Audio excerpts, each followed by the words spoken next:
A través del podcast de la psicología a la tierra, queremos llevar el conocimiento psicológico a lo cotidiano. Te damos la bienvenida a este espacio para acompañarte en conexión con la naturaleza.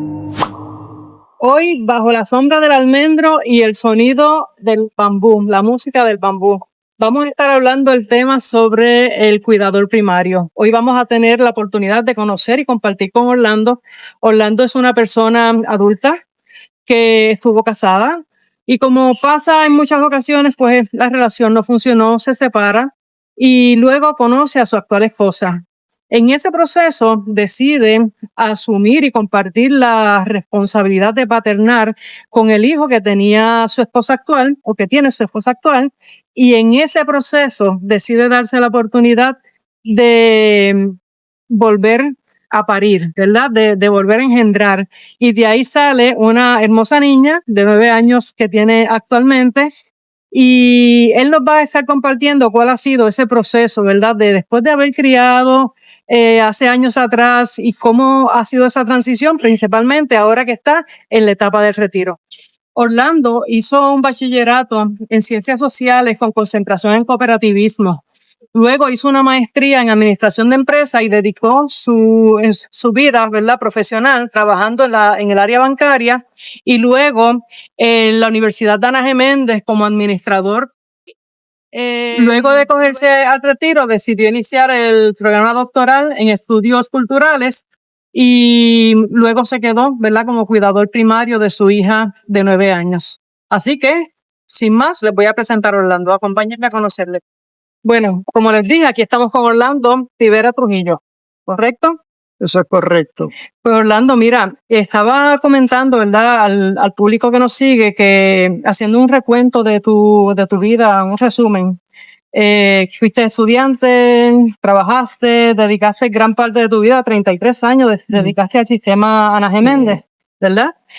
También estábamos comentando que habías estado en una pasada relación, pues las relaciones no siempre, ¿verdad?, se sostienen y no pasa nada con eso, y que luego entras a una nueva relación de pareja donde deciden asumir nuevamente la paternidad. Pero antes de llegar ahí, quería preguntarte, ¿qué edad tú tenías cuando tuviste a tu primer bebé? Tenía alrededor de 36 años. ¿Y cómo fue esta experiencia con la edad que tenías? Pues mira, yo siempre he pensado que no existe un manual para aprender a ser padre. Yo creo que eso uno lo toma basado en las experiencias con sus padres. Y de ahí es que uno empieza a sacar toda este conocimiento para empezar, para seguir trabajando cuando le toca a uno asumir el rol de padre. Y en ese sentido yo creo que hubo mucha información y mucho ejemplo de mi señora madre, que fue lo que utilicé para una relación que yo digo criar en ese momento era algo normal. O sea, uno adquiría el conocimiento y después cuando iba a criar, pues entonces decidía cuál era el ejemplo que uno iba a seguir de sus padres para entonces trasladarlo así a una nueva relación, un nuevo rol como padre en una relación. Ok. Una vez entras a tu nueva relación de pareja, ¿verdad?, con Naidimar, ya ella tenía un hijo. Y entonces tú responsablemente decides compartir esa experiencia de paternar dentro de ese proceso, ¿verdad? Esto fue antes de que naciera la última hija. Eso es correcto. ¿Cómo fue esa experiencia de entrar a esta relación? Y obviamente con la experiencia que ya tú tenías como papá, ¿verdad? ¿De qué manera se te ayudó en este nuevo proceso? Pues fue algo muy novedoso. Él tenía 5 años. Cuando llegó a mi vida, tenía 5 años, o sea que era... ¿Qué edad tiene ahora? Ahora tiene 15. Tiene 15 años. O sea, llevamos 10 años en este proceso. Y es un proceso de aprendizaje. Es un proceso donde habían cosas nuevas. Sí, uno seguía más o menos utilizando el mismo modelo. El mismo modelo que utilicé para la crianza de hijos anteriores. Pero con Alex fue llevadero.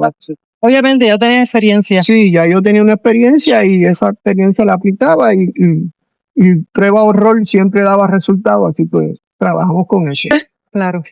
Orlando, cuando tú comienzas a compartir esta nueva experiencia en la paternidad, ¿verdad? Que ya tus hijos estaban más grandes y entra a tu vida, ya tú estabas muy próximo a la etapa de retiro.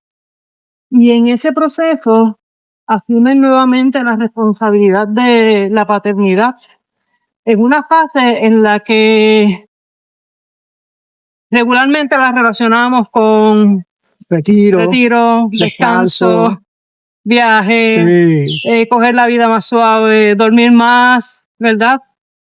¿Qué ha representado para ti ese cambio, ¿no? Ese ajuste que yo supongo que habrás tenido que hacer y luego quedándote como cuidador primario porque tu esposa trabaja?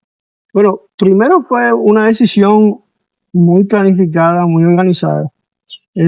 Algo que hablamos, que finalmente determinamos que eso era lo que queríamos.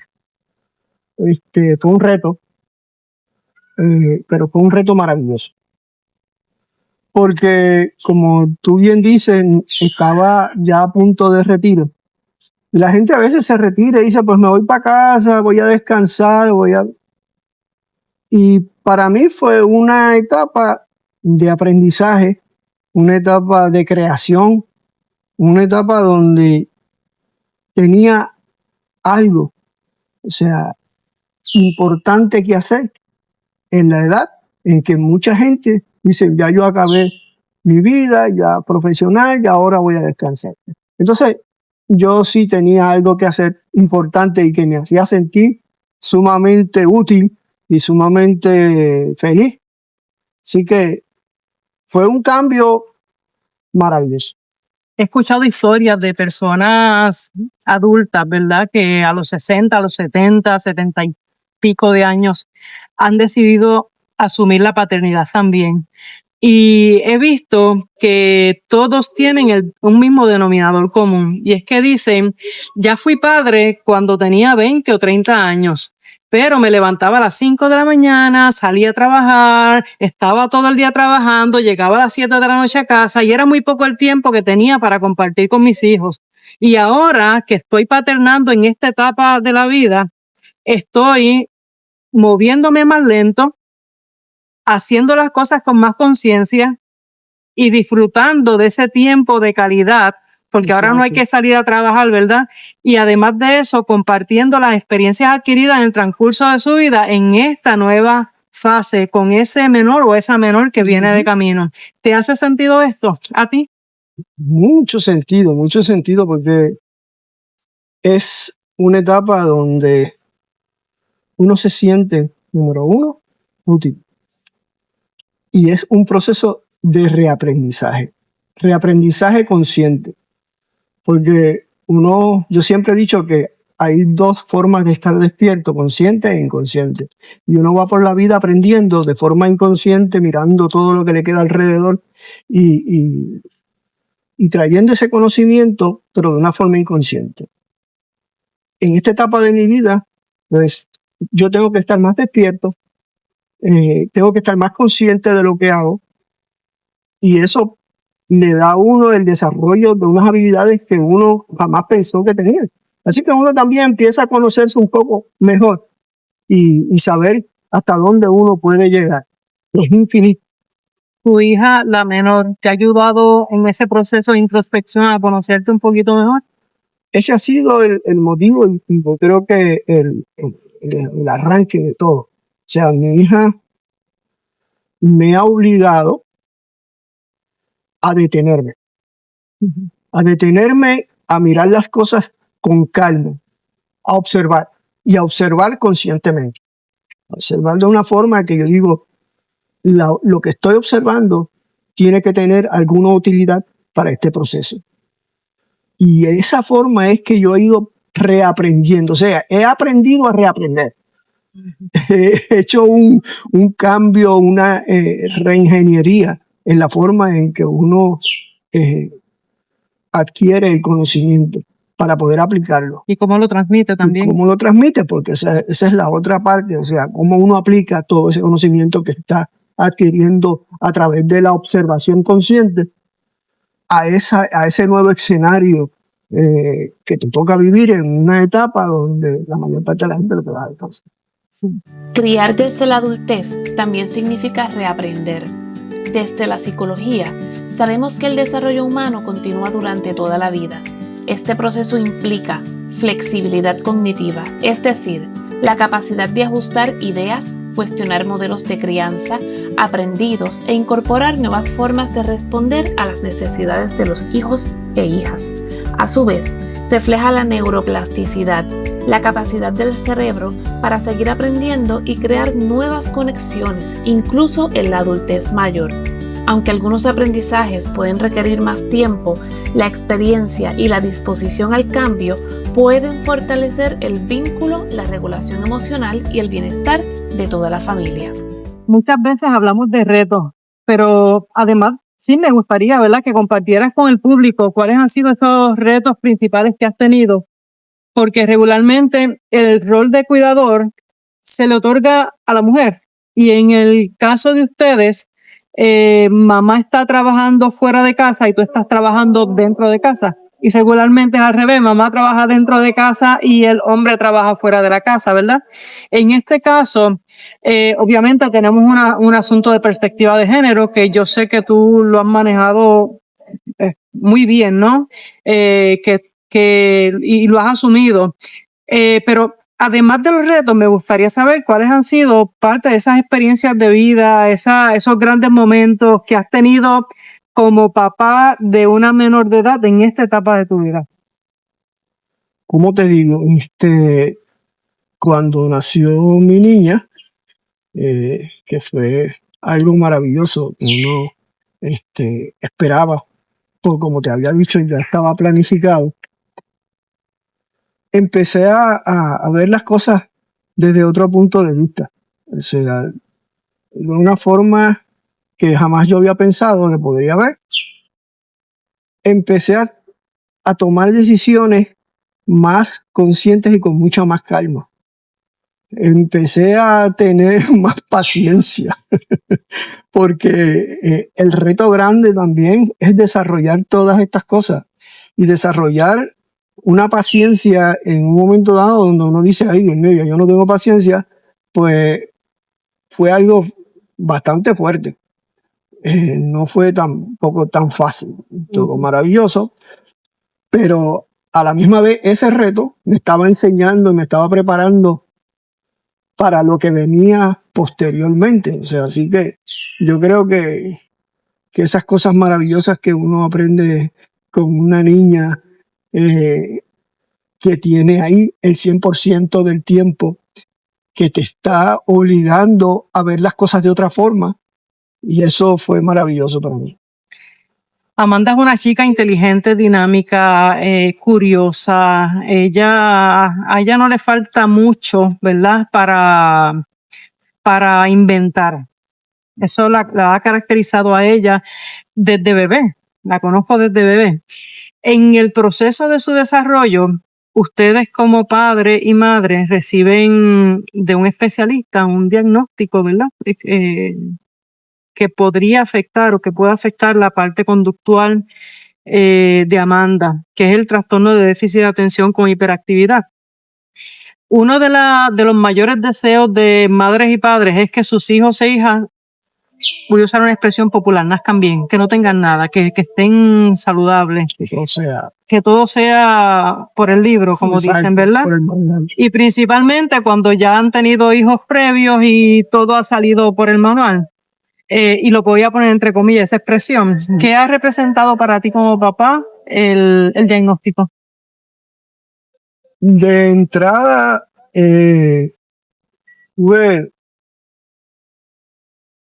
poco de susto, muchos sentimientos encontrados, miedo. Yo no sabía a lo que me iba a enfrentar. Así que poco a poco, para disipar todas esas dudas Y esos miedos, pues tuve que empezar a buscar información, a aprender sobre la condición o sobre el diagnóstico. Yo no entiendo que no sea ninguna condición. Hay cosas que uno descubre en el proceso sobre eso que en vez de darle tristeza le dan alegría a uno.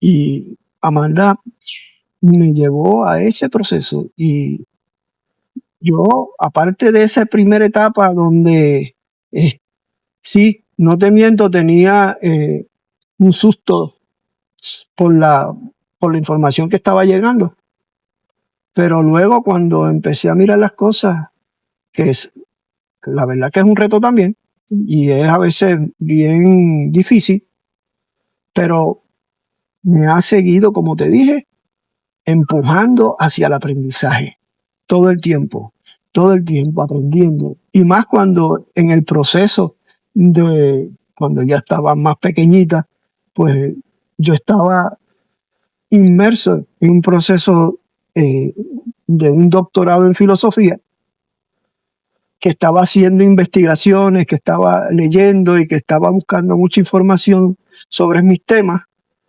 Añadía el tema de Amanda y lo intercalaba para buscar información sobre eso. Al mismo tiempo, mi esposa estaba también inmersa en el doctorado y eso yo creo que fue una ventaja.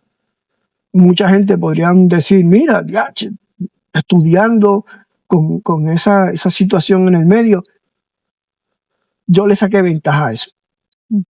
Yo aprovecho, ¿verdad?, para dejarle saber al público que nos sigue que ningún diagnóstico en sí mismo es incapacitante.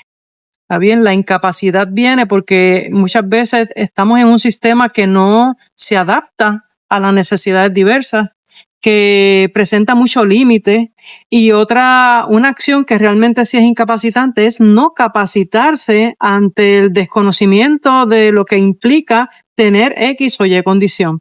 Así que me parece que esa variable que me has traído de que esto te ha llevado a orientarte, a conocer, porque realmente es importante, porque realmente lo que importa de la condición no es la etiqueta. Lo que importa son las manifestaciones para saber cómo las vamos a ir abordando. Si es que tiene hiperactividad, pues qué cosas podemos hacer, qué actividades podemos integrar. Si es que tiene dificultad en el aprendizaje en algún área, cómo vamos a compensar a través de terapias, de tutorías, ¿verdad? Para que realmente la condición no se convierta en un ente limitante para ella. Sí, y límites, o sea, límites en el aprendizaje, como yo siempre he visto, el límite se lo pone el sistema, porque este tipo de niños, yo siempre he dicho que no tiene límite, o sea, ahí no hay límite. Y entonces todo el tiempo, yo que he tenido la oportunidad de estar con ella de la mayor parte del tiempo, la tengo ahí, que ella siempre me está haciendo preguntas y preguntas y preguntas y llevándome y empujándome y presionándome. En términos de conocimiento, pues yo digo, pero, o sea, qué maravilloso, o sea, tanto conocimiento que absorbe. Y entonces para mí eso no es un límite, o sea, ella se fue por encima de los límites que establece el sistema, que eso yo creo que a veces es una camisa de fuerza que provoca más daño que beneficio. Orlando, has sido cuidador primario por básicamente 9 años, ¿verdad? Aproximadamente 9 años, tu esposa está trabajando y eres tú quien te queda en casa atendiendo las tareas del hogar, atendiendo a la menor, bañando, cambiando pampers, haciendo comida, levantándote en las noches. Tareas que yo sé que han sido compartidas con tu esposa. ¿Cómo ha sido esa experiencia para ti? Ya la habías vivido antes, ¿verdad?, con tus otros hijos, pero ¿cómo ha sido esa experiencia en estos últimos años? Pues intensa. Nace Amanda y hay algo que desde el principio fue un tanto diferente. Yo estuve, en este caso sí, fue parto natural, así que yo estuve en el parto.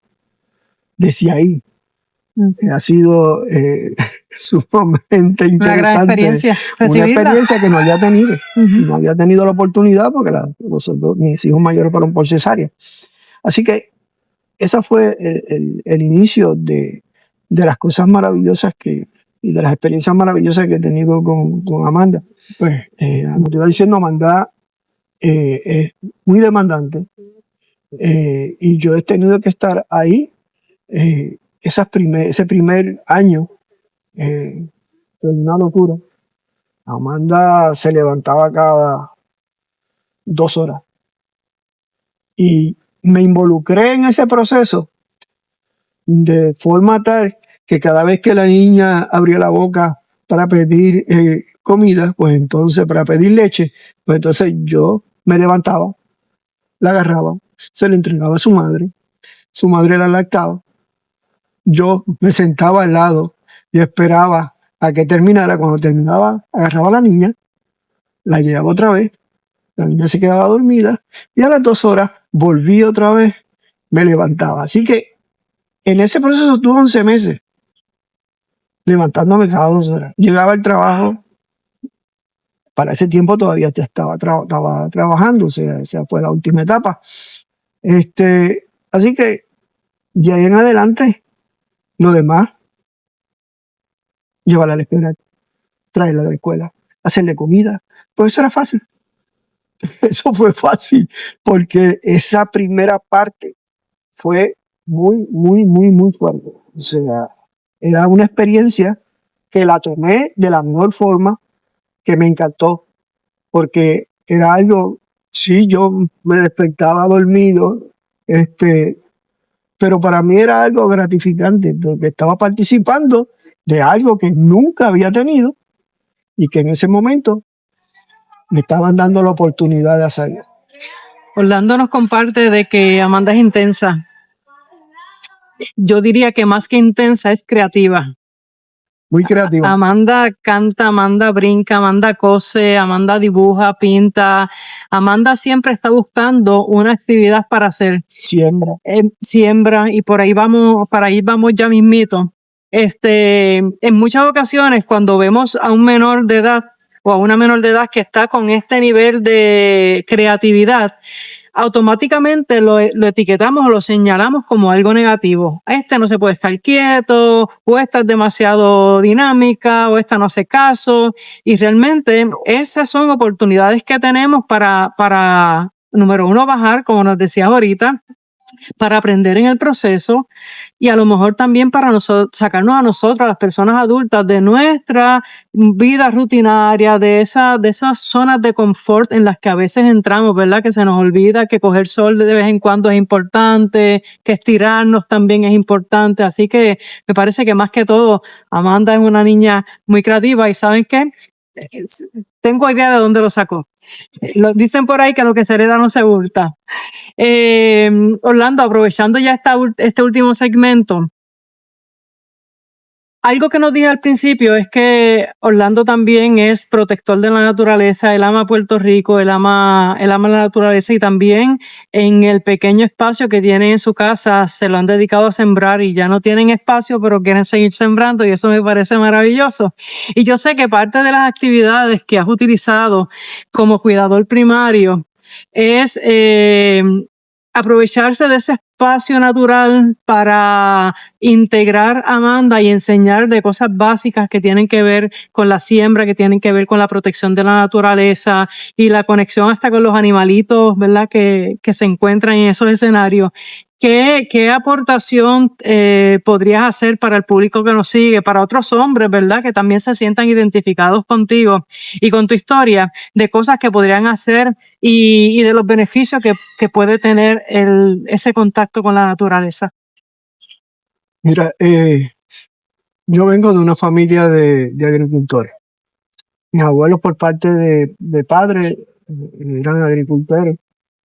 Mis abuelos por parte de madre eran agricultores. Mi papá era agricultor también, aunque empezó su vida profesional en otra área, pero terminó sembrando y en contacto con la tierra. Así que de manera que toda esa experiencia de mis abuelos, de mi padre, que yo siempre andaba en la finca, pues empecé a integrarla.